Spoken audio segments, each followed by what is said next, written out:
Hi everyone, thank you for joining me again. So second video for tonight, and it's basically because I've done some progress on the WW1 Diorama, the field dressing station. So you may recall that I'd got a pile of sandbags that I'd made out of DAS modelling clay, and basically what I've managed to do is behind these is another pillar of balsa, because I didn't want to produce hundreds of these things just to fill in that space in the middle. So what I've done, and what I will do with this one, is just put the sandbags around it and keep going up and then over the top. Now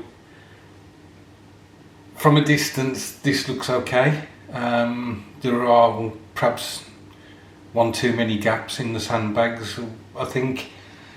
One of the things with this is that obviously handmade, if you like, sandbags, they're going to be slightly different. So you may have a slightly different thickness on one to another one. You may have accidentally pulled one when you were taking them off the board that you were creating them on, so you get slightly bent ones or curved ones.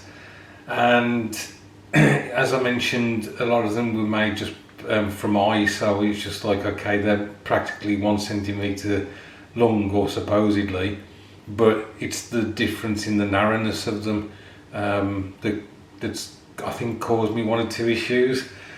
Initially I started off with one sandbag, second sandbag, and then the third one is actually going towards the building, and then the fourth one is behind this first sandbag, so that's going towards the building. But because of the difference in length on some, it kind of got a bit jumbled up. So when I've got to recreate all these again now for this one, and I'll try and be a bit stricter on how I make them to see if I can do a better job. I did toy with the idea of filling the gaps with polyfiller, and then basically trying to get a Q-tip to go deep into the crevices between the sandbags, so I'd still got the definition of the sandbags, but you couldn't see any gaps. But I think I may leave it as it is, to be honest. There's a bit of a character to it that, you know, although if you look at photographs during World War One, these bloody things were just like, almost like the Egyptian pyramids, that you didn't feel like you could get bloody paper between them.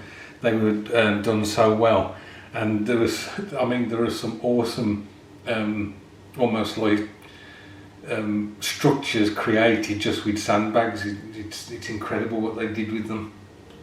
So that's the first thing. So I'm going to be slowed down again, as I say, creating some more sandbags and some to put around this balsa pillar. The second thing is Jeff Donahue kindly measured his 1/35 scale ICM Model T Ford ambulance, and he told me that if he scaled up the 1/35 scale wheels, they would come to 805 millimeters, and so if I divided that by 72, that would give me what these wheels should be. And I think he suggested they were 11.2 millimeters. Well, I measured them and they're more like 10.5.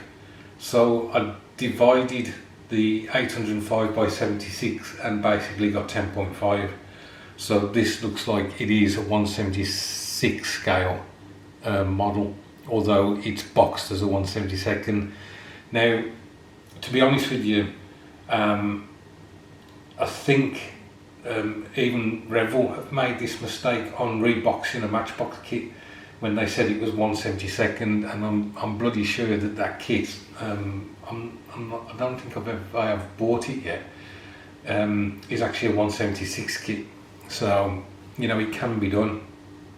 So I will probably not use this on this diorama, this ambulance. I'll use it on, I'm going to get some 1/76 British Wounded from 3D scale, And what I will do is I'll build up the Vauxhall Type D from Rodin in the hope that that is, it says it's 1/72, so I believe it will be. So that's basically where I am with this. This is a project that will be built on and off as I'm building other stuff. As you know, I like to have 3 or 4 projects on the go. I've already got the buddy build that I'm doing with Doug. Doug's finished his bloody weeks ago. I'm waiting for a figure to go with mine, and because of that I've kind of stopped doing any work on it. So once I get that, I can get moving on that again. The other thing is I'm entering another build for the Big Rig Group build. I had a word with Jeff about an idea I had. It's not strictly a rig with a trailer. It's actually a half track pulling a trailer. But Jeff very kindly said that I could enter it into the Big Rig Group build, so he's a star. Thank you, Jeff, for that. So I want to be doing that. There's a kit I've recently bought that I want to replace the Panzer IV House D that's on the back of the Scammell. If you remember, that's 1/72 scale. So I want to replace that with a 1/76 scale Airfix kit, and that's arrived today, so I want to get cracking on that as well. So this Dio will be, as I say, ongoing on an ad hoc basis really, unless of course I really get the vibe for it, and then it'll be all hands to this one. Anyway guys, I hope you like the progress so far. Thanks ever so much everybody for the kind comments that I left on the video where I basically showed my idea and some of the stuff I'd got together. There was some really nice encouraging words from people, and I really do appreciate it, so thank you. Anyway guys, I hope your Monday's gone well. Look after yourselves, and I'll catch up with you soon.